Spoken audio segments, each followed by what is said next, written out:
Assalamualaikum warahmatullahi wabarakatuh. Perkenalkan, nama saya Revalina Dia Kamila dengan NIM E1031221037. Saya Ahmad Wahyudi dengan NIM E1031221033. Saya Danu Gusti Pratama dengan NIM E1031221036. Dibuatnya video ini untuk memenuhi tugas ujian tengah semester dasar-dasar manajemen yang diampu oleh Ibu Iving Arisdioto MAP tentang menjelaskan, menerangkan, dan membandingkan gaya manajemen modern Indonesia dengan negara Inggris, yang dimana materi pertama ini akan dijelaskan oleh Revalina Dia Kamila. Baik, dipersilakan. Kali ini saya akan menjelaskan materi dengan tema manajemen di Indonesia. Berbagai pandangan mengenai sistem manajemen yang sedang digunakan di Indonesia, belum ada yang menyatakan model yang pas mengenai sistem manajemen yang asli dan khas di Indonesia. Bila dibandingkan dengan Inggris dan negara-negara Eropa yang tampaknya sudah menemukan bentuk sistem manajemen yang dijalankannya. Meskipun demikian, bukan berarti bahwa pengelolaan administrasi dan bisnis selama ini di Indonesia tidak memakai konsep manajemen. Para pimpinan perusahaan dan pimpinan negara telah mengadopsi bentuk-bentuk manajemen.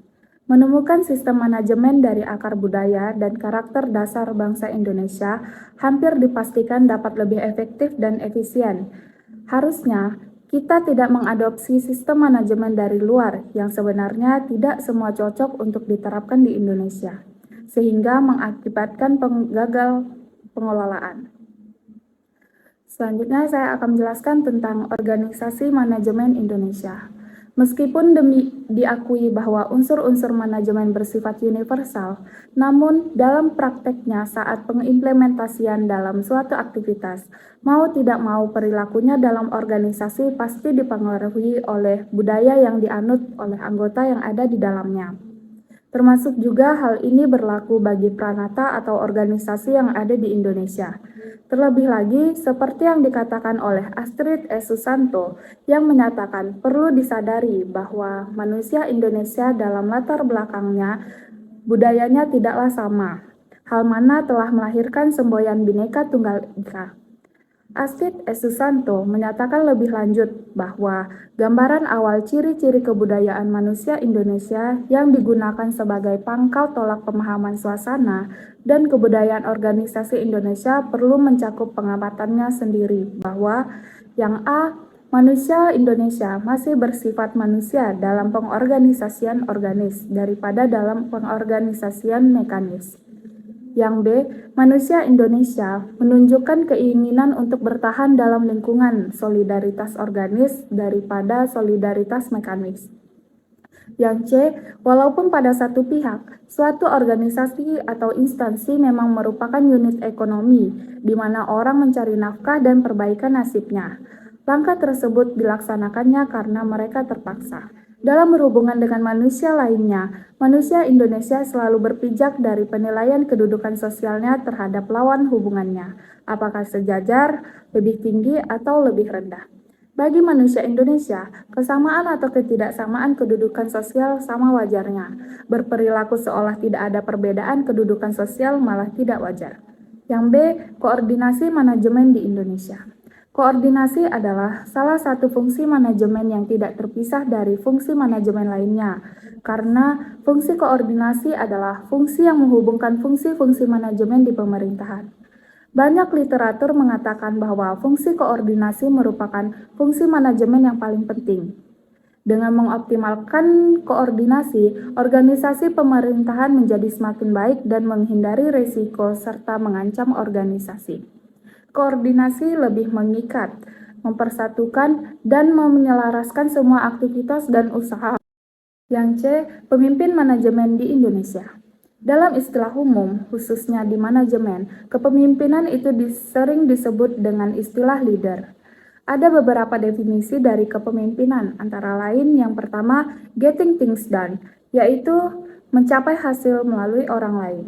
Yang kedua, menggerakkan orang lain untuk mencapai hasil kerja yang diinginkan. Yang ketiga, kepemimpinan itu adalah pengaruh, tidak lebih dan tidak kurang. Dan yang terakhir, kepemimpinan adalah satu kata yaitu influence, artinya mempengaruhi, memotivasi, mengarahkan orang lain untuk mencapai tujuan organisasi. Sebelumnya saya terima kasih kepada Repa yang telah menjelaskan tentang materi manajemen Indonesia dan dilanjutkan dengan saya tentang menjelaskan perencanaan manajemen yang ada di Indonesia. Proses manajemen atau PDAC yang diambil dari kata bahasa Inggris yaitu planning, organizing, actuating, dan controlling. Setiap manajer yang mengurus perusahaan atau organisasi harus melakukannya dengan baik. Tahapan proses manajemen adalah sebagai berikut yang akan saya jelaskan, yaitu yang pertama, A. Planning atau perencanaan.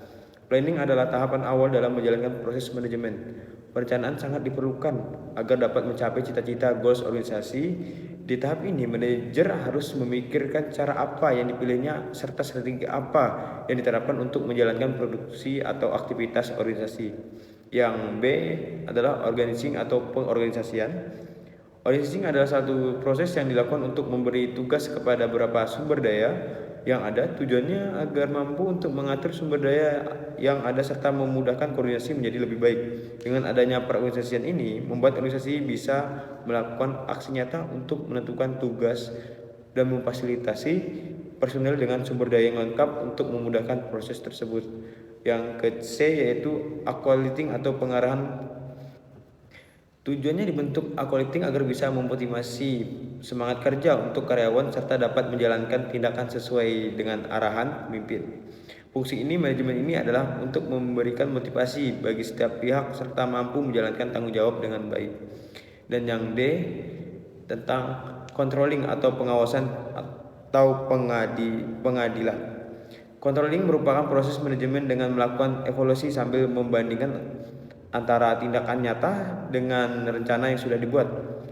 Dengan melakukan pengendalian ini memudahkan kinerja menjadi lebih kendali dan merencanakan perubahan ke arah yang lebih baik.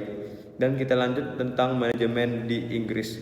Untuk memastikan manajemen di Inggris yang sukses harus memperlakukan semua orang dengan hormat dan tidak menyia-nyiakan waktu siapapun itu. Di Inggris, ketua organisasi tidak terlalu emosional dengan ekspresi wajah atau pilihan kata dari anggotanya, dan perlu diingat bahwa orang Inggris terkenal dengan akan kecerdasannya. Meskipun di Inggris organisasinya tradisional, mungkin agak hierarkis. Sebagian besar orang di organisasi memiliki peran penting dan dihargai atau masukan mereka. Oleh karena itu, manajer tidak kehilangan rasa hormat dan dari anggotanya dengan berkonsultasi dengan karyawan untuk mengumpulkan informasi latar belakang dan atau dengan berbagai proses pengambilan keputusan.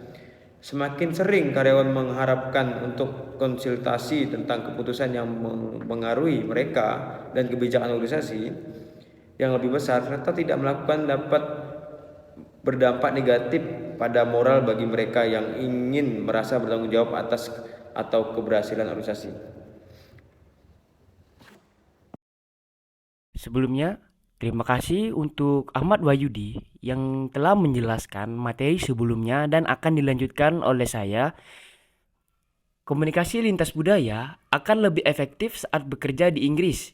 Jika Anda ingat bahwa manajer paling produktif di Inggris mengenali dan menghargai pengetahuan khusus yang dibawa oleh karyawan di semua tingkatan, yang dimana karyawan berharap untuk dikonsultasikan tentang keputusan yang mempengaruhi mereka dan kebaikan organisasi yang lebih besar.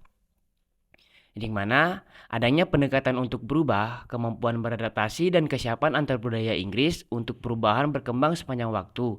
Inggris terlihat memiliki toleransi yang sedang terhadap perubahan dan risiko. Penting bagi inovasi untuk memiliki rekam jejak atau riwayat yang mencatat manfaatnya jika ingin diterima dan diterapkan, yang dimana ketakutan akan ekspor dan potensi rasa malu yang mungkin menyertai kegagalan yang menimbulkan keengganan terhadap risiko dan kebutuhan untuk memeriksa secara menyeluruh potensi implikasi negatif sehingga kepekaan antar budaya mungkin diperlukan. Baik, selanjutnya yaitu koordinasi dalam manajemen di Inggris. Inggris adalah budaya yang waktunya sangat terkendali. Ekspansi global dan antar budaya berarti bahwa kepatuhan terhadap jadwal adalah penting yang diharapkannya. Di mana Anggota yang melewatkan tenggat waktu adalah tanda manajemen yang buruk dan tidak efisien, akan menggoyahkan kepercayaan orang lain.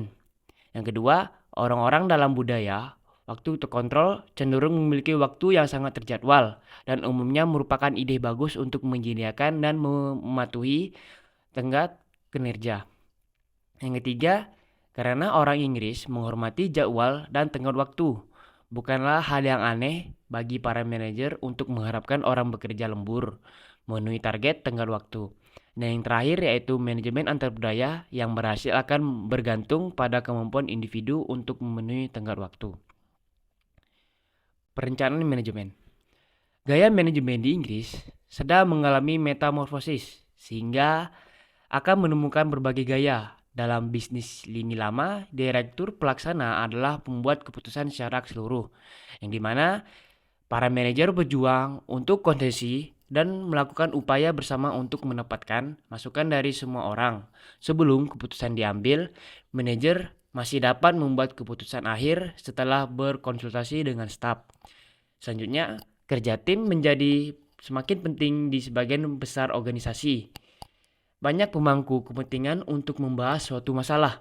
Mereka juga lebih suka orang berpangkat tinggi untuk membuat keputusan atau menjelaskan dengan seorang di tingkat yang lebih tinggi, sehingga pengambilan keputusan bisa lebih efisien. Yang terakhir yaitu manajer Inggris akan memuji karyawan, meski tidak secara umum di depan umum. Bawahannya mengharapkan upaya mereka untuk diakui dan dihargai. Kebanyakan orang Inggris curiga jika pujian itu berlebihan atau tidak pantas. Manajemen organisasi di Inggris.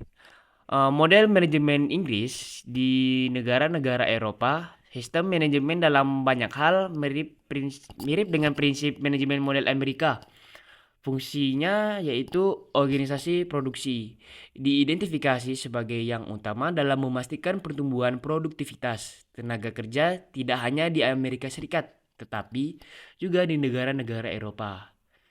Kantor perusahaan terbesar dan tertua berlokasi di Eropa. Metode manajemen mereka sebanding dengan model Amerika, tetapi sebagian besar ini berlaku untuk perusahaan industri yang kecil dan sederhana secara organisasi.